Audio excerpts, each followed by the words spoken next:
Assalamualaikum warahmatullahi wabarakatuh. Perkenalkan, nama saya Intan. Saya dari Prodi PGMI semester 2. Di sini saya akan menjawab soal ujian akhir semester perkembangan peserta didik. Yang pertama, sebutkan apa sajakah permasalahan yang dianggap kategori kenakalan pada peserta didik di tingkat sekolah dasar atau MI. Yang pertama itu perkelahian, kemudian perkataan kotor, tidak sopan, tidak memiliki moral, brutal, mengganggu ketenangan orang lain, membuat keributan, dan pencurian. Kemudian pertanyaan kedua, berikan solusi yang efektif dan efisien dalam menanggulangi kecanduan gadget, utamanya game online, di tingkat peserta didik di sekolah dasar atau MI. Solusinya yang pertama itu pasti dari orang tuanya dulu. Harus bisa membatasi anak dalam bermain gadget. Kemudian dialihkan ke kegiatan-kegiatan lain, misalnya seperti berkumpul dan bermain dengan keluarga. Kemudian mengembangkan kreativitas anak. Intinya kita itu melarang anak untuk bermain gadget, tetapi kita juga punya peralihan agar anak tersebut tidak main gadget.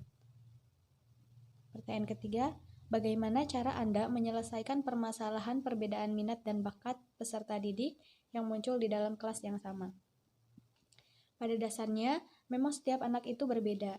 Dari sikap, sifat, kemampuan, dalam hal minat dan bakat juga setiap anak juga memiliki perbedaan. Nah, kita sebagai guru tentunya tidak bisa memaksakan anak ini harus memiliki bakat ini, harus bisa itu. Justru kita itu harus mendukung minat dari anak-anak tersebut. Seperti memberikan perhatian kepada mereka, membimbing, terus memberikan motivasi, memberikan penguatan seperti respon positif terhadap tingkah laku anak-anak, kemudian mengadakan ekstrakurikuler agar anak-anak tersebut itu bisa mengembangkan minat bakat mereka. Selain dari guru juga, orang tua harus ikut serta dalam mengembangkan minat bakat siswa. Yang keempat, langkah apa sajakah yang akan Anda lakukan dalam menyelesaikan kasus bullying yang kerap terjadi pada peserta didik tingkat sekolah dasar atau MI?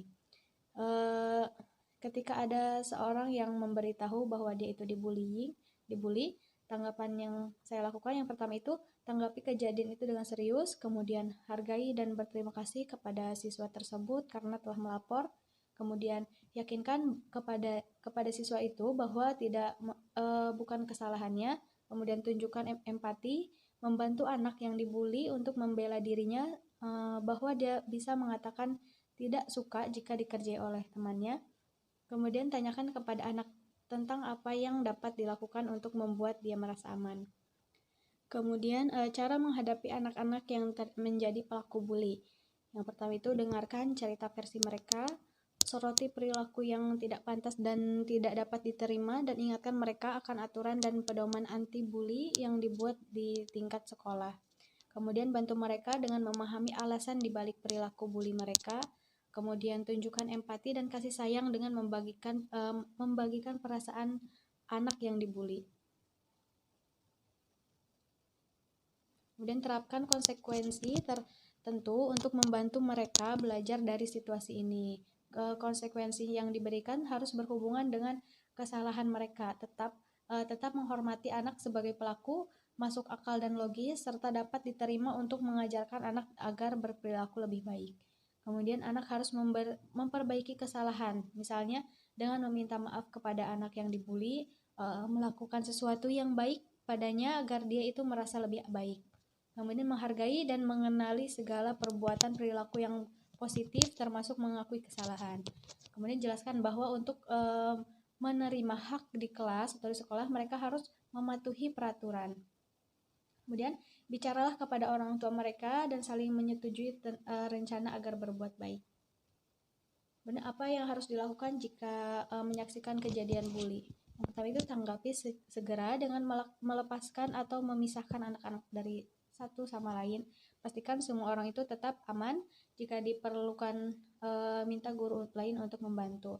Kemudian tetap tenang dan yakinkan anak-anak bahwa masalah ini bisa dikendalikan. Kemudian tunjukkan perilaku tidak agresif yang tegas tanpa membuat perlakuan yang terluka. Pelaku terluka.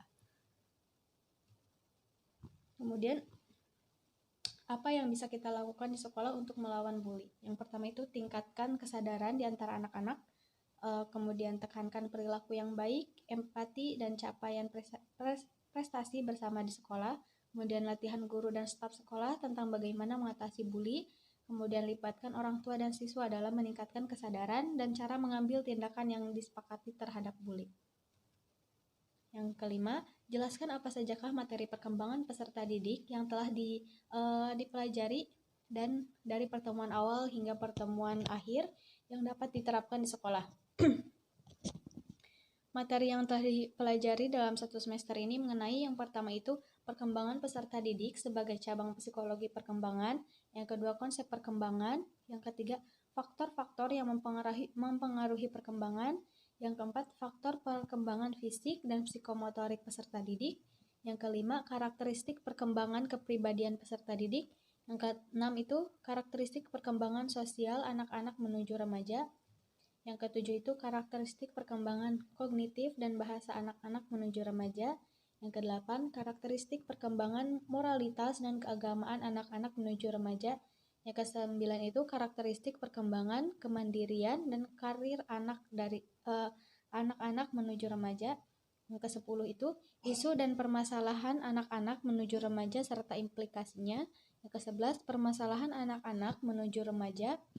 Kemudian yang ke-12 itu perkembangan potensi minat dan bakat peserta didik.